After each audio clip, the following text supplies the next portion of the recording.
Good evening, and this is the regular board meeting of November 13th, 6 PM.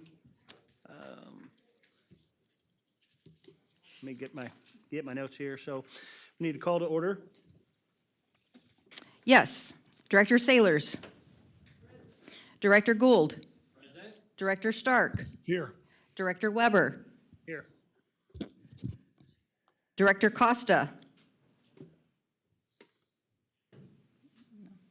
Director Costa is supposed to be joining us on Zoom. Let's give him a couple minutes. Director Clark. Here. Director Jones. Here. For the record, Directors Rice and Wood are absent this evening. Is Lavra on? And John Lavra is on Zoom as well, our general counsel this evening. No.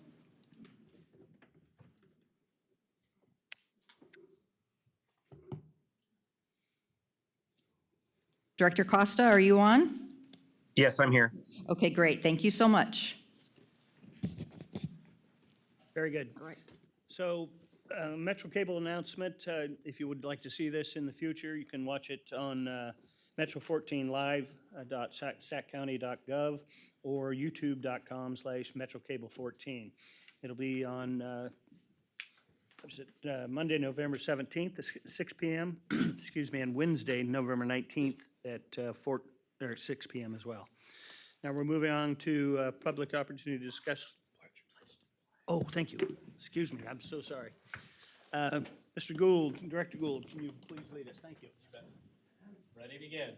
I pledge allegiance to the flag of the United States of America and to the republic for which it stands, one nation, under God, indivisible, with liberty and justice for all. Thank you. Thank you, Director Gould.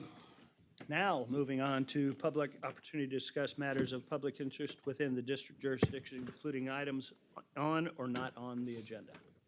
I do have one speaker card from Chase Michelati.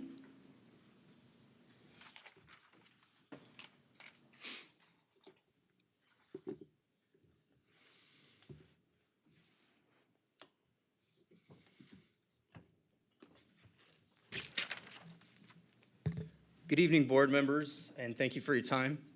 Cordova Recreation and Park District is very proud to celebrate this wonderful collaboration with Sac Metropolitan Fire District, a partnership built on our shared commitment to keeping this community safe, prepared, and cared for. This recent project, AED project, represents more than just new equipment. It's part of a larger initiative to make our parks safer and more resilient spaces for everyone who enjoys them. In partnership with Sac Metro Fire, we want to continue working to expand access to AEDs in select CRPD community parks. That means greater safety, greater preparedness, and ultimately greater peace of mind. Together, we're creating a network of care, one that ensures our parks remain not only places of recreation and connection, but also of safety and readiness. I'd like to extend another thank you to everyone who helped bring this project to life, including our CRPD team members, Sac Metro Fire Captain Jim Ellis, and Community Relations Specialist April West, for working with us directly to get this project completed. I'd also like to once again thank Joe Ellis, who first approached CRPD about adding an AED cabinet to our park. We appreciate him sharing his story with us and for championing this life-saving equipment. When agencies like CRPD and Sac Metro Fire collaborate, we multiply our impact. And in this case, that impact could truly mean saving a life. We truly look forward to further collaboration moving forward, and thank you again for your partnership. Thank you. Sir, just one moment. We have a question for you. Who are you? I'm sorry. I'm Chase Michelati. I'm the Recreation Superintendent for Cordova Recreation and Park District. Thank you for allowing me to speak tonight. Are there any other questions before he leaves? Being none, thank you, sir. Thank you, sir. All right, we're going to move on to consent items. Does anybody have any questions about the consent agenda? No, sir. Mr. Chair, I make a motion that we adopt. Second. We have a second? First and a second? Director Sailors. Aye. Director Gould. Aye. Director Stark. Aye. Director Clark. Aye. Director Jones. Aye. Director Weber. Aye. Director Costa. Aye. Thank you. Motion passes. Consent calendar is adopted. Next item we have is presentation items, citizens responders report. This is with Captain Ellis, Community Relations Specialist April West, and Director of Government Affairs Kyle McDonald.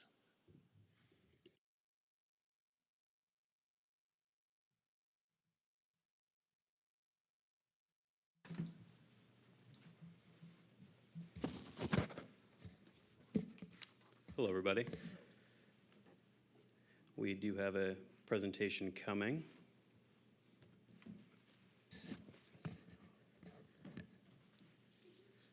Everybody having a good evening so far? Excellent. All right, thank you very much. Director Weber, directors, Chief Fiorica, thank you very much for the opportunity to be here this evening. I'm joined by Captain Jim Ellis in our EMS division, and also joined by April West in our Community Relations division. Today, we're here to talk about something that we're really excited about. This is something that I know a lot of you have heard about, but tonight we get to officially present it. This is the Citizens Responders Project. At Metro Fire, we're very good at looking inward to determine ways that we might be able to better serve our community. One of those ways was the community risk assessment, which showed us that sudden cardiac arrest is one of the top community risks. Now, we've seen a decline in total incidents, but we're also seeing a decrease in survivability, and that's what this project aims to squarely take on. Through education, public engagement, increased access to AEDs, this initiative will be advancing Metro Fire's mission of compassionate service, community outreach, community education, and proactive risk reduction. Now, this is a multi-divisional approach that I'm going to hand over to Captain Ellis now to talk about the problem that we're trying to tackle. So, thank you. Thanks, Kyle. As Kyle stated, I'm Jim Ellis, Captain in the EMS Division. It's a pleasure to be here. Metro Fire has a problem, as he referenced before. We are a high-performing team of EMTs and paramedics with some of the best equipment, medicine, and apparatus available, an EMS agency constantly looking to improve, and we have a thorough quality improvement plan. Yet, we find ourselves with low cardiac survival rates. In fact, our CARES data has trended lower for 3 years straight. Where's the clicker? This one. It's my first time, so here we go. At barely over 6%, we are below our regional partners, comparable agencies in California, and the national average. As you can see, the 3-year trend down around 6%. The national average is around 8%. While it's not easy to pinpoint how we got here, the path out is much clearer. Our call volume has increased, creating system strain. We have first due reliability challenges and long response times in urban, suburban, and rural areas as factors. We also have scientific data from across the country spanning many different types of agencies, all pointing to the same thing. There is a significant need for a focused approach at the individual level. Community-wide mitigation measures aimed at people saving people. Citizens taking action to save lives, to help us save lives. Kyle referenced our comprehensive risk analysis in 2021. One of the recommendations was public use AEDs as a mitigation measure in 42% of the communities. The data confirms we need a system-wide response, prevention, and education strategy. Part of the solution are public access AEDs. As you can see here, the one at Sullivan Field is the one Chase Micheletti here in the audience and Patrick Larkin. And everybody from Cordova Recreation and Parks District, they just installed yesterday. It's the 4th of its kind in Metro Fire's jurisdiction. 2 of the other ones you see there, one of them you see Supervisor Desmond with retired Battalion Chief Steve Turner, who is a governor of one of the local Rotary clubs. They worked between Project Adam, and we have Rebecca McCormick here as well from Project Adam, which is a national nonprofit aimed at getting public access AEDs and reducing the risk of cardiac arrest in youth. They got 17 of these installed in Northern California. 2 of them are within our first in, one at Howe Park and one at Eastern Oaks Park. The 4th one you see there is at a survivor's residence. Joe Ellis in the audience here. is an AED advocate now after cardiac arrest. He, instead of a little free library, put one in front of his yard.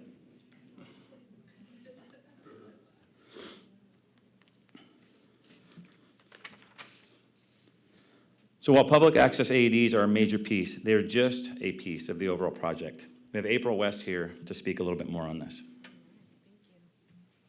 Good evening.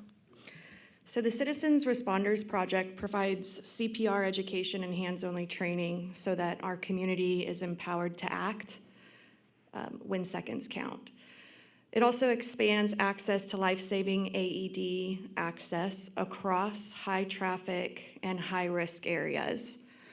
We're also aiming to strengthen survivability rates by reducing time to defibrillation and improving bystander response. And so why it matters, what we learned nationally is that for every minute without CPR, survivability decreases by 10%. And bystander CPR alone increases survival by up to 30%. CPR and AED use together increase survival by 50%. So 70% of sudden cardiac arrest events occur at home nationally, meaning that members of the community must be equipped to act for their loved ones as well. So go to the next. So building the program, oh, am I on the right page here? Hang on, there we go. Community focused always. So Metro Fire responded to over 500 cardiac arrests last year, more than one per day. And immediate access to an AED can mean the difference between life and death. Education and empowerment turn bystanders into citizen rescuers, helping to save lives before our first responders arrive. We're prioritizing public and outdoor spaces, as 16% of those sudden cardiac events are happening there outdoors for AED placement, ensuring 24-hour availability, public access. So as we look into our own data, we're also finding that that number could actually be higher. So to help accomplish this, we've identified 13 elements that Captain Ellis is going to share more on. Thanks, April. Yeah, this is a 13-element project based off the Heart Safe Community Initiative. The creation of both an internal and external team, the use of data to support decision-making strategies and tactics, continuing to equip our first responders with the highest quality training, protocols, equipment, and advanced life support capabilities, and a focused quality improvement approach. Many of these that we already do, but how we can expand off of those.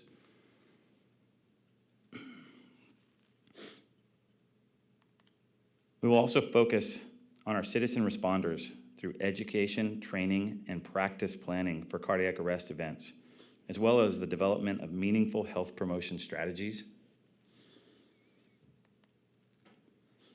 And additionally, we will continue to work with our dispatch center for any potential improvements, while establishing a robust AED registry of every AED in the county, and continue to strategically place AEDs in 24-hour public access locations. Finally, we will continue to recognize the actions of not only our responders and the survivors, like we've mentioned, Joe, but also we have Brian Norwood here in attendance, who's an AHA board member as well, and one of our survivors. I'm not sure. But the heroic action of the rescuers with citizen responder videos. The first of which was filmed and will be sent to you following the board meeting, and the second will be filmed probably early next week. We had to reschedule because of the rain today. We were hoping to have a few of them in attendance, but I think that none of them were able to make it here tonight.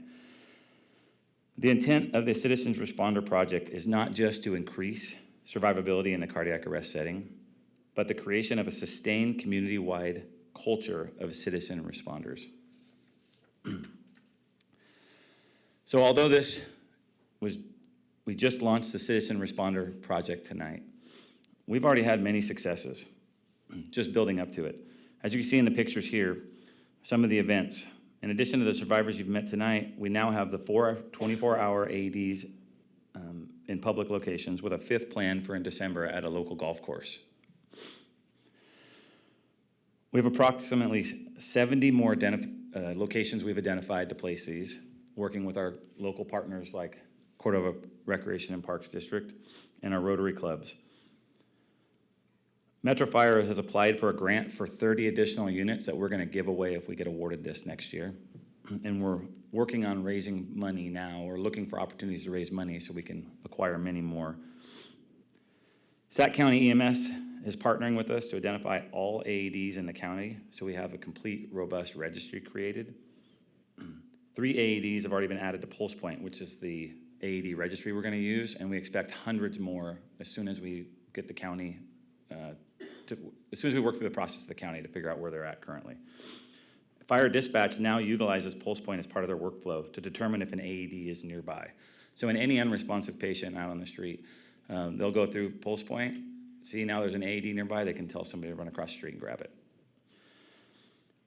6 hands-only CPR events have been led by Metro Fire with over 500 people trained just in the last month and a half.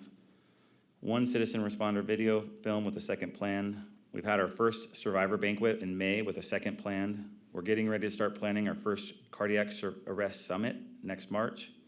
We've completed 27 EMS Excellence Awards this year, up from 8 last year. 19 employees were trained in high-performance CPR at the Resuscitation Academy. Every district first responder, EMT, and paramedic completed advanced training in October for our annual EMS based off cardiac arrest and Lucas device improvements.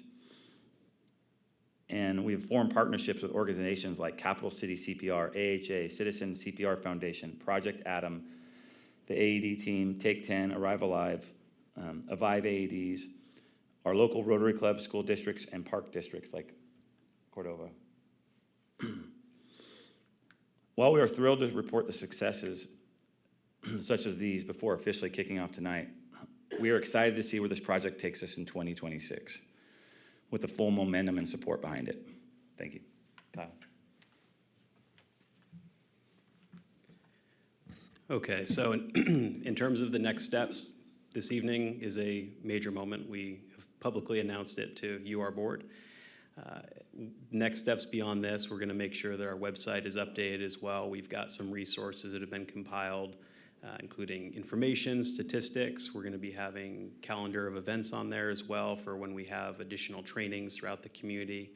We really want that website, that source, to be a one-stop shop for folks to understand not just what the program means and why it's important, but also see the successes of it. And we're going to ultimately fold in some tracking to show the numbers of individuals who have been trained, AEDs placed, a whole host of other things to be able to visualize that success. We'll continue to meet with stakeholders. That includes parks, school districts, community groups, to really grow awareness around this vital program and determine ways that we can grow it. As was mentioned, we've applied for a grant. We're going to continue looking for additional funding to be able to grow this.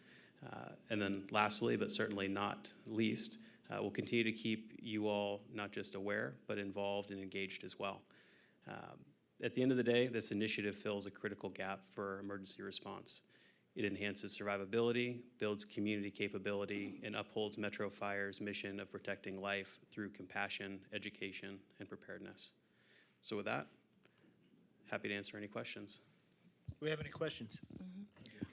I have a comment. Yeah.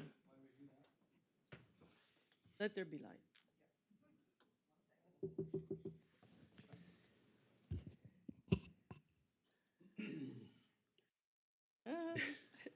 Director Jones. Thank you, Director Weber.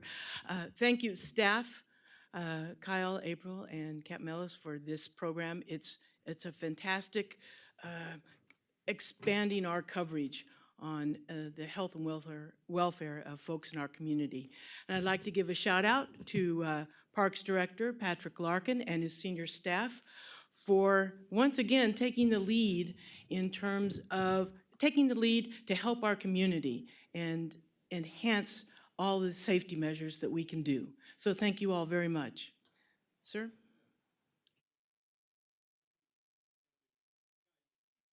I think in a dozen or 25 years and know that this really is probably one of the most significant launches we've ever had as an organization. To get another 800,000 volunteers who we could even put a little Metro something on them so they could brag about being part of our team is just phenomenal. I know the thousands of hours that go into this. I did something similar back when the dinosaurs roamed the earth, but I know that it takes a tremendous amount of time. And I'm just really grateful that we're doing this now because it is a gap before our first responders, the highly trained best in the country. And I'll just put a challenge out there. You know, Seattle's walked around for 50 years thinking they're all bad and they're the best. We're right behind them and we're gonna go past them pretty quickly, right? Because I think with the team and the leadership that you guys all show, we're gonna quickly get in there. And I'm just super excited about seeing what you've already done at this stage is pretty phenomenal. Another thing is, Captain Ellis, you mentioned a bunch of people in the audience that are here that are either cardiac arrest survivors or have had some significant touch to them. And I know you kind of pointed randomly out in the audience, but I'd wonder if we could have those that are experts or those that have been touched by this initiative stand so that we can publicly thank you. Okay, excellent. Oh, there we go. Come on. There we go. And I know that Captain Ellis has shared with me some of the stories, and they're phenomenal. One question, and I'll be done. With technology as it is today, I'm wondering if we could communicate with cardiac patients in our communities and totally volunteer, so there's no HIPAA, FERPA, CHIRPA violations. But having them, you know, purposefully fill out a form that says, I live in this place and I just got out of the hospital from AFib. You know, and then all it does is it looks at their location and it finds the closest AED and it says, you're, like you said, you run across the street, that yellow box that sits there, that's a really good thing right now.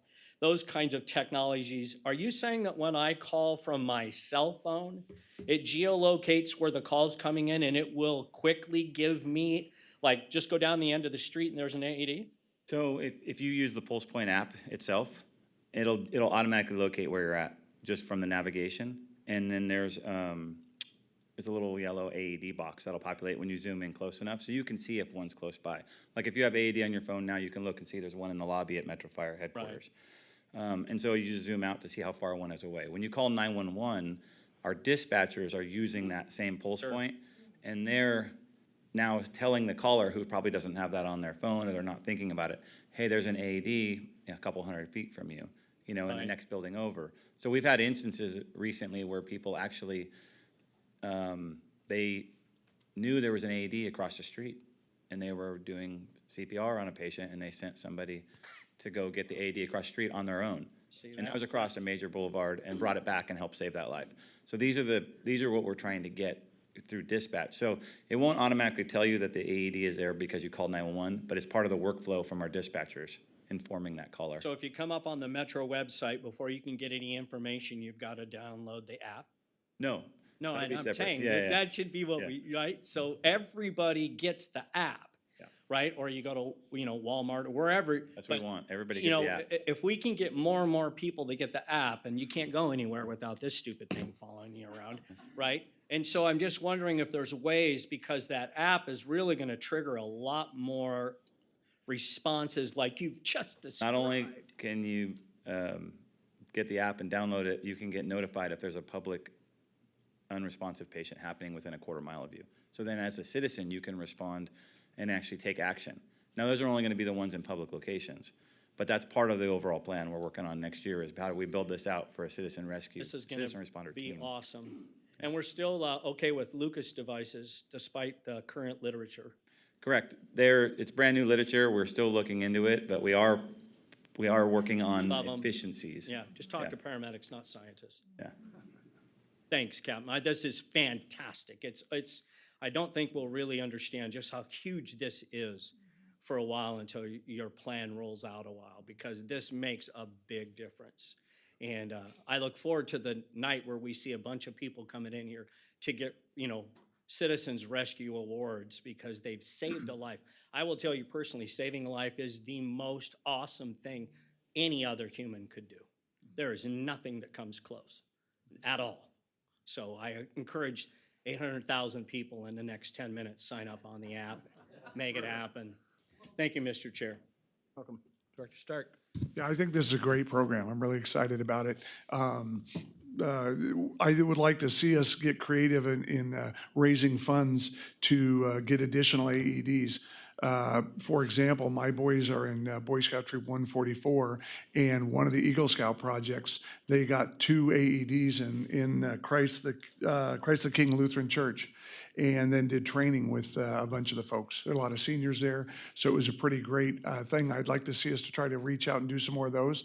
And I was looking at you, Kyle, and thinking that since we're active members of the Chamber of Commerce, I think that'd be a really great thing to reach out to them, and I'd be happy to help you do that, to see if we can get corporate sponsors. Short answer, yes, absolutely, to all that. One of the next steps, engaging additional stakeholders. We've got a great amount of community groups here in our region that we know would be very supportive of this sort of project. And there's certainly the financial aspect, but there's other ways that folks can support as well. And that's, hosting trainings at their facilities. That's ensuring that they're downloading the app, absolutely right. There's a whole host of ways that people can get involved, but certainly the financial aspect is a big one. Phenomenal. Do we have any other questions? So, Captain Ellis, I happened to be at the event yesterday, fantastic event. But just so you can educate the board and any of the public that might be watching right now, how does the public access the AEDs that are for their use? Yeah, so these ones that we showed you in the picture, like the one yesterday, they're directly connected to the 911 system. They have a access code, it's locked up. And so when you call 911, wherever you're at, and let's say Hagen Community Park, the dispatcher now, it's in the CAD system. So the dispatcher is going to let them know, hey, okay, you're doing CPR, we'll help you. Send somebody over. There's an AED and a yellow box at Sullivan Field right there. And take the phone with you. When you get there, we'll give you the access code to unlock it. They open it up. Not only is there an AED in there, but we're going to provide Narcan. We can put stop the bleed kits, other things like that. So a lot of life-saving stuff can fit inside that. It's a removable AED. That's just the enclosure that houses it. Small little trophy. Yeah, and that AED is already in Pulse Point, it's already in CAD, it's already on tablet command, and live, ready for a response. Thank you all. Great presentation. Great, thank you guys. Awesome.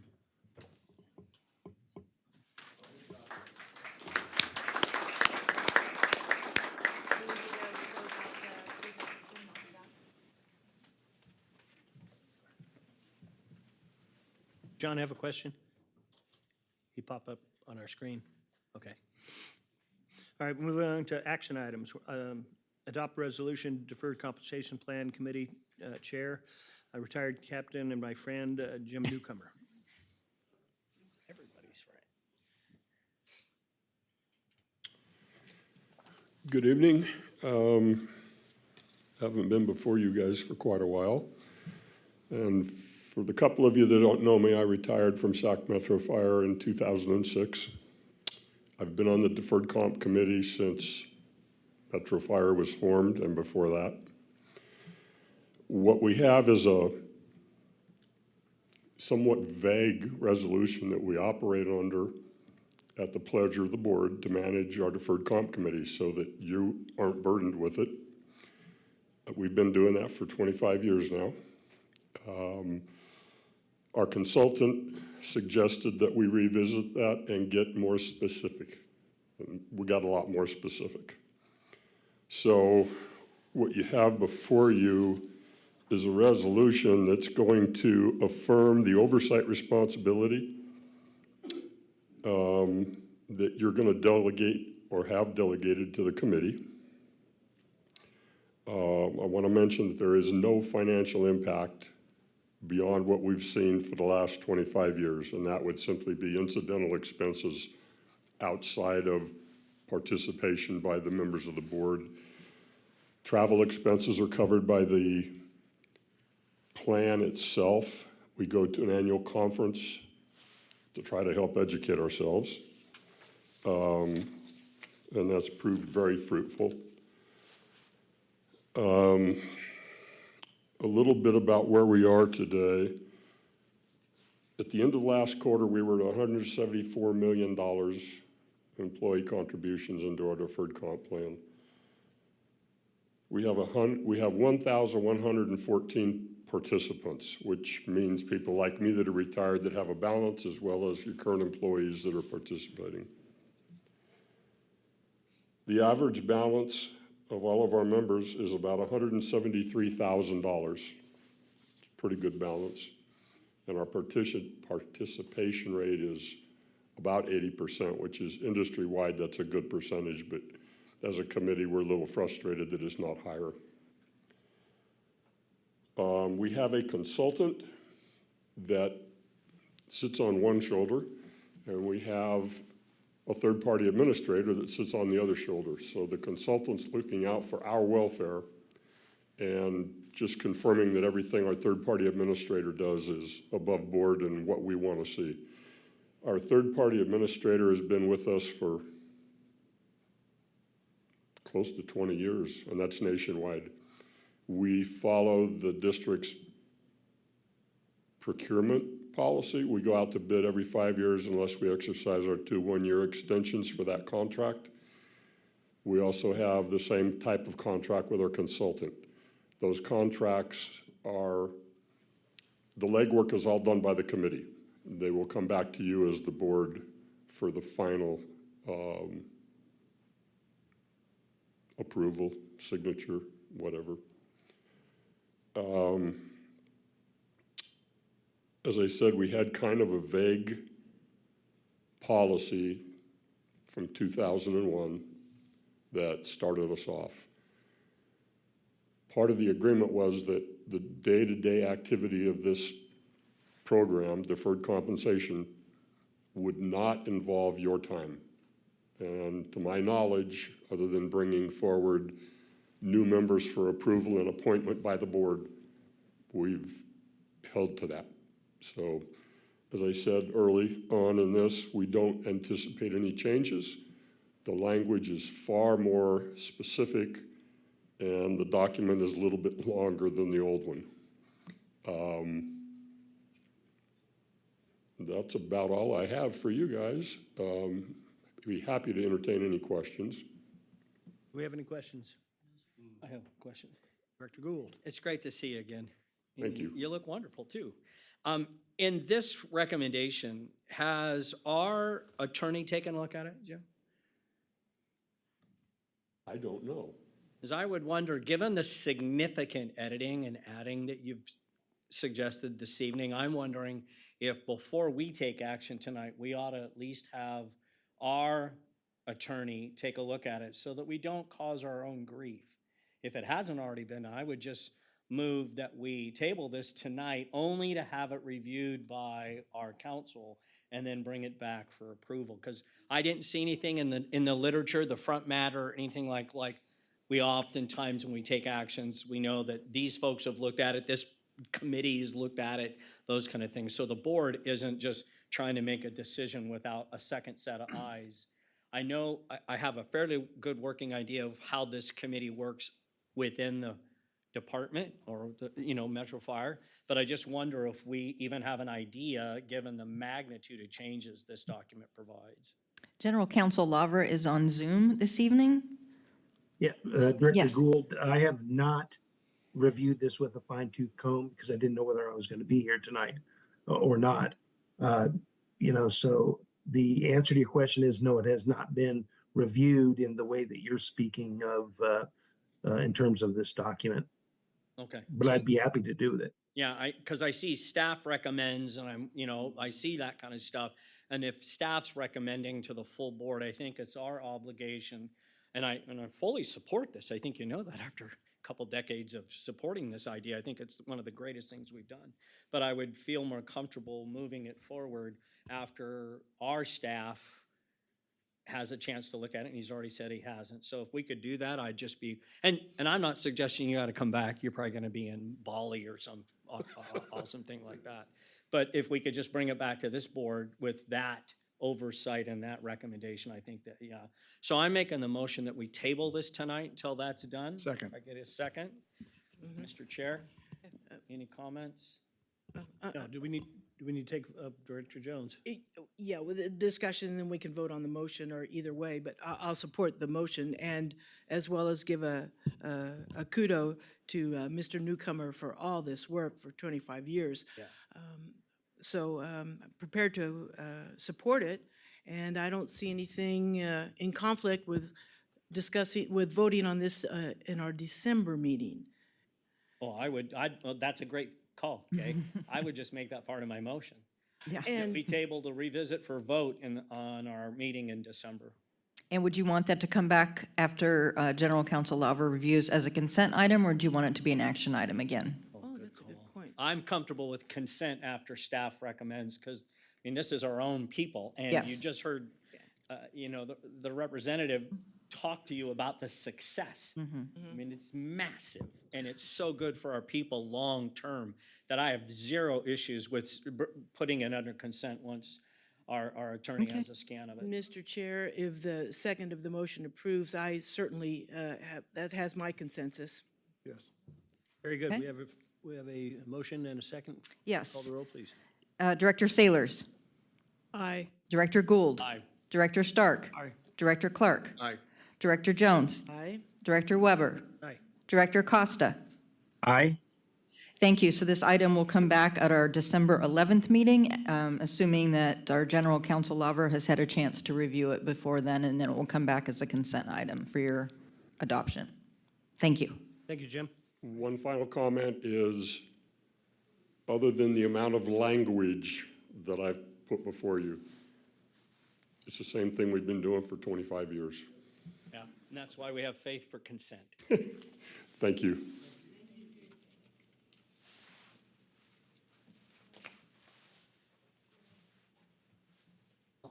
All right, next item is purchase approval for 4 BME Type 3 engines, Hefe. Shay Purcell. Directors, Hefe Bob Weber, Chief Farika. So four purchase approvals tonight. The first one is for 4 Type 3 engines. This is the last 4 of the 8 that are approved in the CIP. We broke them apart because we were able to get our southern sister districts rejected purchase, which cut a year off the delivery times and cut the price down a little bit. So this will mirror the units we already have on order, both the 4 that we ordered last year, the 4 that we ordered already this year. This will be the last set of 4. They'll also be built by BME to the same spec. These will be delivered in Q4 of 2029. The ones we ordered last year will be delivered in Q1 2028, and the first set we ordered this year from CSD will be delivered in Q2 2027. So even though it sounds like a lot, they're actually coming a year apart, more or less, all of them. And staff recommends that the board approve the purchase of these 4 Type 3 engines from Boise Mobile Equipment via Golden State Fire. Do we have any questions for Shay? Make a motion that we adopt. Second. Third, fourth. We have a first and a second. Director Saylors. Aye. Director Gould. Aye. Director Stark. Aye. Director Clark. Aye. Director Jones. Aye. Director Weber. Aye. Director Costa. Aye. Thank you. Motion passes. Shay's up again for a purchase of 7 BME Type 5 engines. A lot of Roman numerals here. These are actually Type 6s that we're calling 5s, which are slightly bigger than the 4s that we have on the ground, which are supposed to be bigger than the 5s. Confused yet?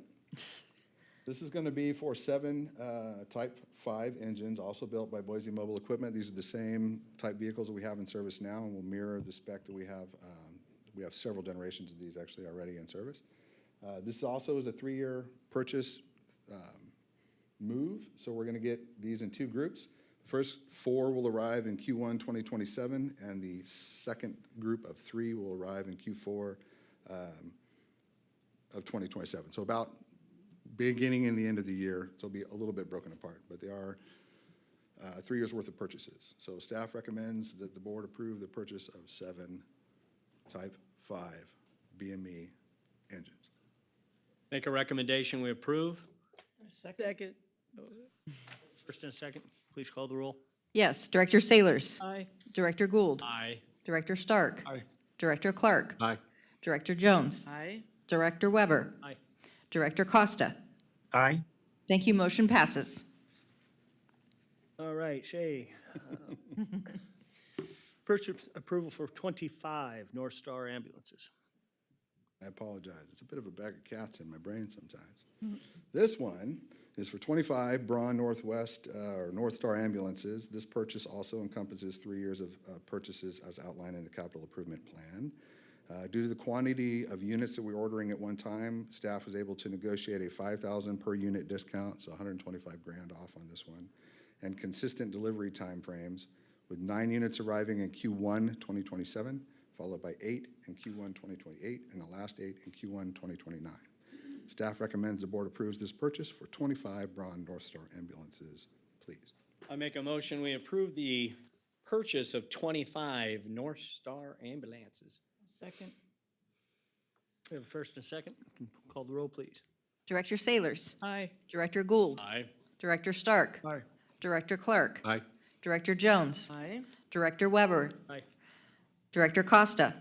Aye. Thank you. Motion passes. Last one up for Mr. Purcell is the purchase approval for one 3,000-gallon water tanker, or tender, excuse me. One more time. So this final purchase approval request is for a 3,000-gallon water tender built by Fouts Fire. This particular unit will come from their stock unit allocation with a couple of modifications, shortening the delivery to just 200 days, which is what everything used to come in before the 48 months. We added a deck gun, improved the departure angle, put a Telma retarder on it, an aluminum upper plate on the top to protect it a little better. And staff recommends that the board approve the purchase of this 3,000-gallon water tender from Fouts Fire.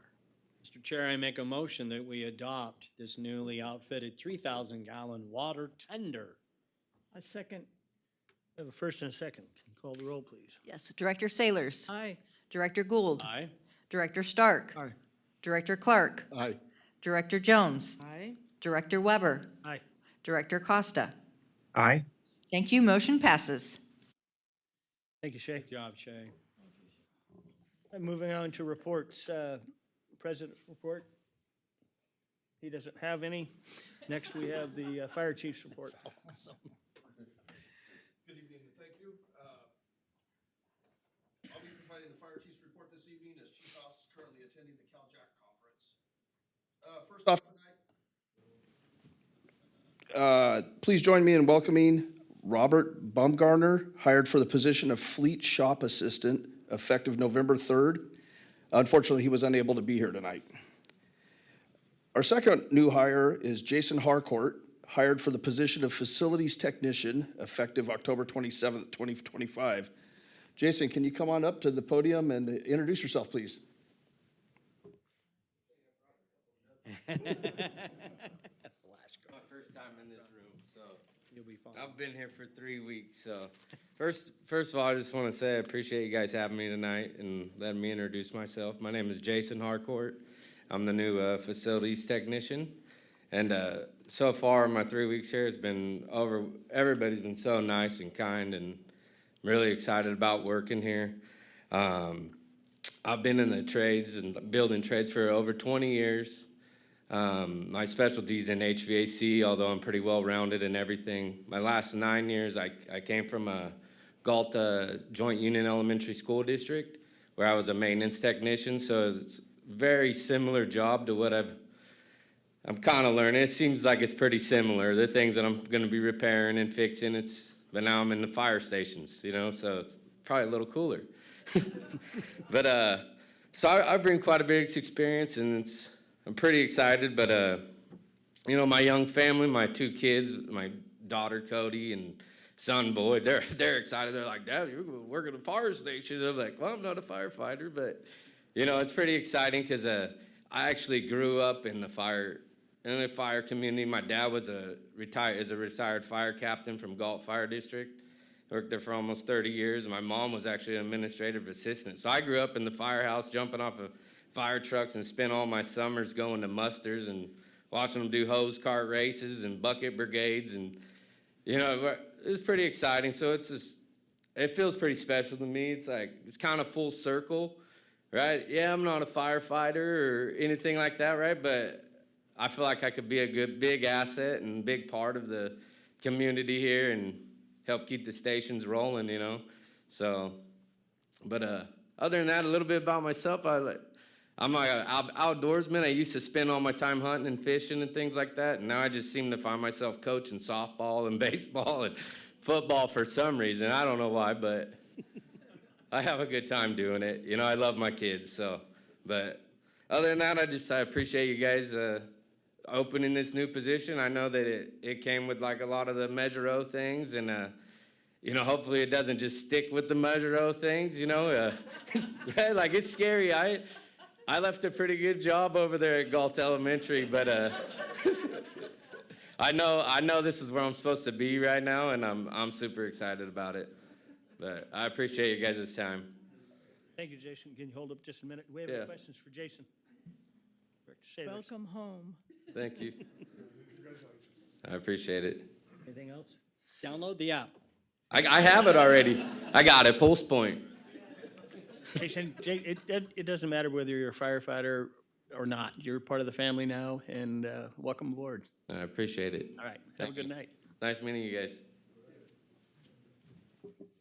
All right, continuing on. As we talk about collaboration with outside stakeholders, I want to mention that on November 4th, Metro Fire hosted leadership from Alameda County Fire, Oakland Fire, Fremont Fire, Alameda County EMS, and labor representatives who requested to learn about our integrated ambulance response and transport model and system performance.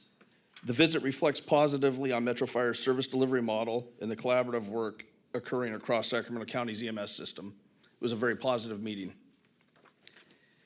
Not to throw things off too much, since I'm already up here and already talking, I'm going to throw in a little bit of what I would normally be called my admin report, but we're going to just include it with the fire chief's report tonight.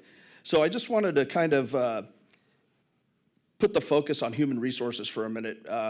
As one of the divisions that I have oversight of, and I work with probably the most out of any of the divisions that I have oversight of, I just want to bring your attention to some of the stuff that they've done so far this year and that they actually do regularly. Obviously, this last year, they've hosted 4 promotional exams, battalion chief, captain, deputy fire marshal, and supervising inspector. They oversaw 10 external recruitments to fill positions within the department. So far, they've handled 7 retirements and have completed 22 policies that were either edited or written this year. In addition, one of the areas that obviously the board has asked for improvement on and the HR team has worked very hard on is our workers' compensation portion. And so far this year, there have been 280 work comp claims processed. One of the things that the Wellness, Health, and Safety Division has done is partnering with the work comp folks and working to educate our members. So far, over 20 sessions of a joint peer support and workers' compensation training has been presented to the line. The remainder of the crews will receive the training by the first week of December. They have revised the claim reporting packet, and no longer do our members have to fill out paper forms when they sustain a work comp injury. And in addition, we have new and expanded medical partnerships that have been formed, leading to a faster medical service delivery to members. You've heard them talk about MyMP and MAC physical therapy, which is now offered twice a week at Station 21. And we're working actively to find more providers to provide assistance with mental health and behavioral health treatment. And that's the end of my report. Do we have any questions? I just wanted to thank everybody from EMS and administration for meeting with the Alameda County firefighters and Oakland firefighters. That's where I'm from. I went up and was able to work with them to try to get the Board of Supervisors to give the fire service an opportunity to run fire-based EMS in Alameda County, which we have not. We've always had private providers. I think that what we're doing here in Sac Metro is state-of-the-art. When I went and spoke before the board, they asked me to come up, and I said, I don't represent the district here. I said, I represent myself, but I did tell them about all the great things that are going on here, and I invited them up to come up and see state of the art. And they were really impressed with the presentation, and I'm really proud of what you guys have done, and you didn't make a liar out of me, so I really appreciate that. And one quick note on that, I do want to mention that from our side of the house as well with that meeting, it was a joint labor management collaboration, as we did have Captain Scholar from 522 there as well. Very good. Any other questions for the chief? Okay. Next, we have operations report. Chief Welborn.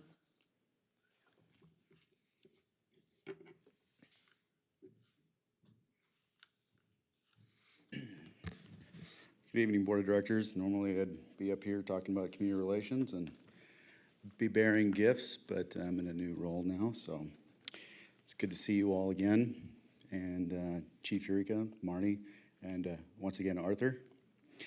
I wanted to touch on three things: the operations side, some training components, and focus on our members. We just heard from Jason, one of our new employees, and I want to start with that because that kind of, seeing him tonight triggered something in me where I think I need to share that with you guys. We had a fire in Rio Linda, and I'll touch on it later in my presentation, but the reserve rig actually got stuck.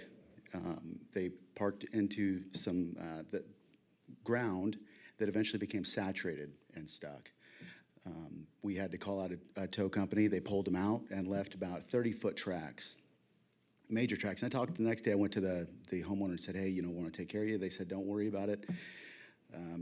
We're good. We're just thankful nobody got hurt or worse. And I said, no, we're going to take care of it. I called Joe in facilities, and within 2 hours, there was a crew out there, and that road was completely leveled. Major accomplishment. Those folks were out. They brought a Bobcat.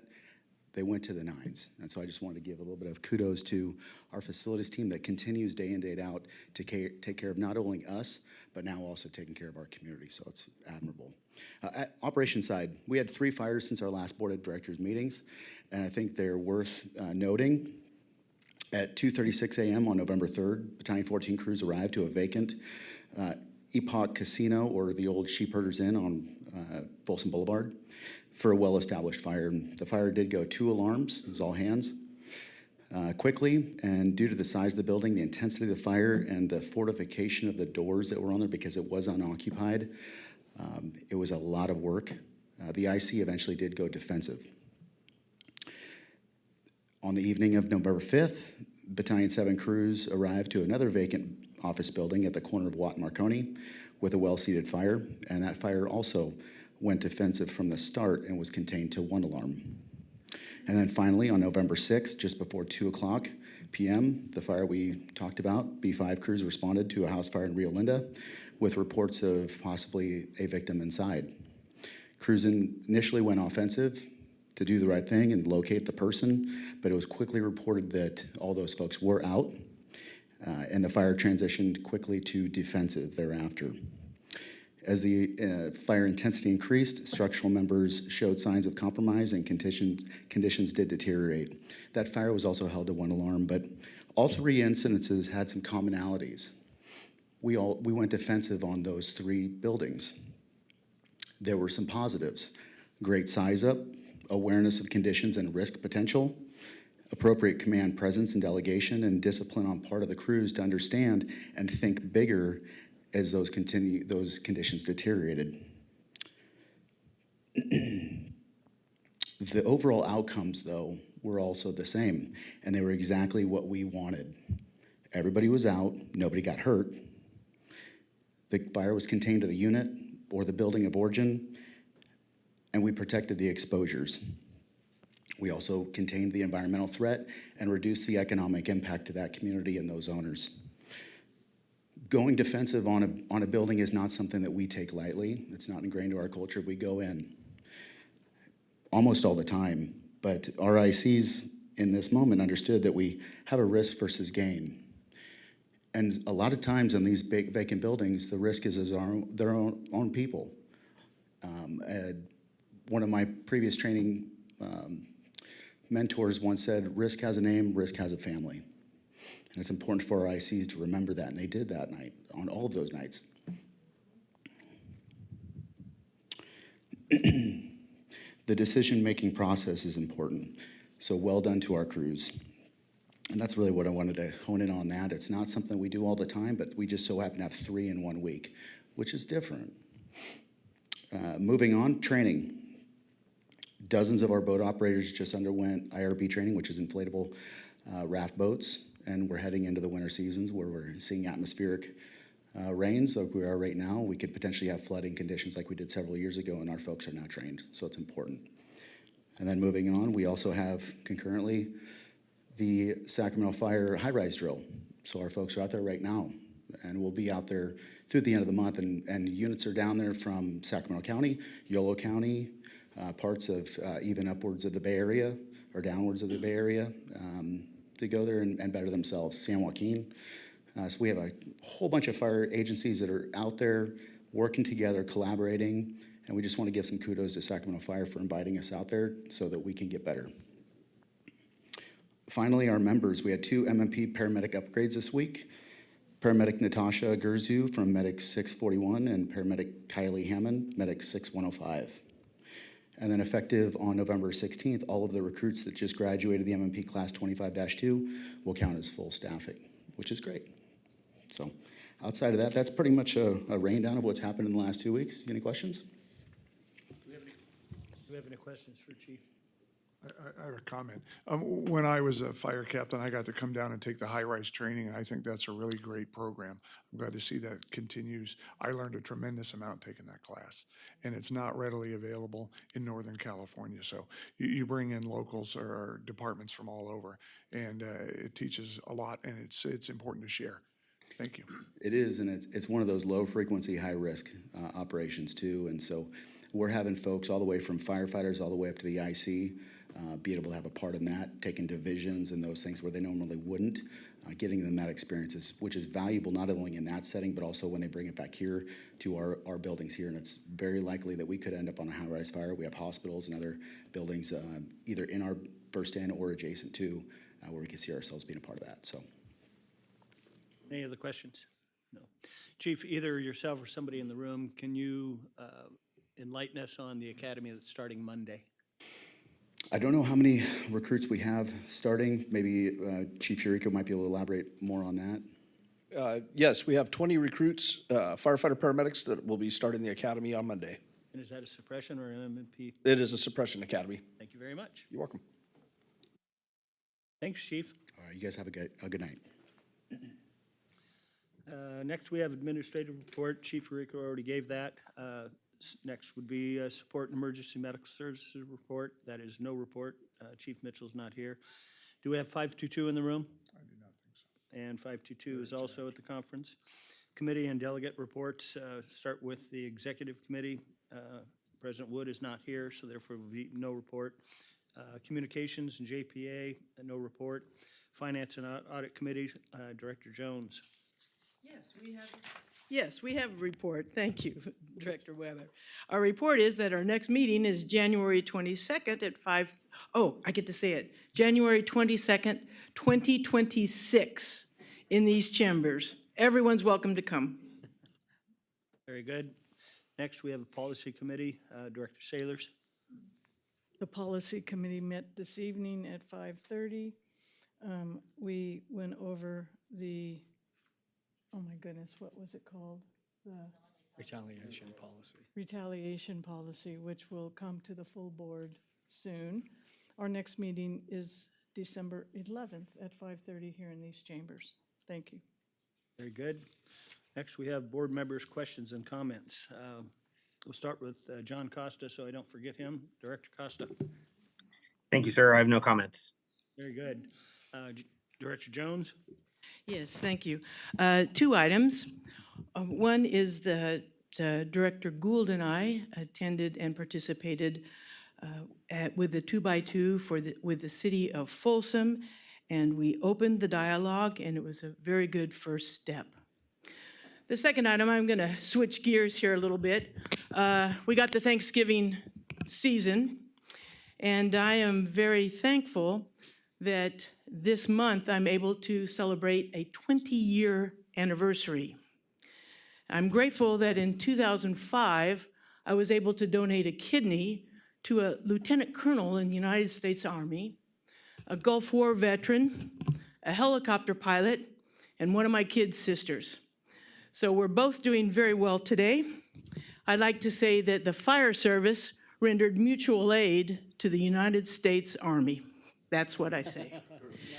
If anyone is interested in talking or discussing more about organ donation, I'm available anytime. Just contact me. That's fine. Then, hey, happy Thanksgiving to all. Thank you, Director. Director Sailors. I'm contained, thank you. Director Clark. Happy Thanksgiving.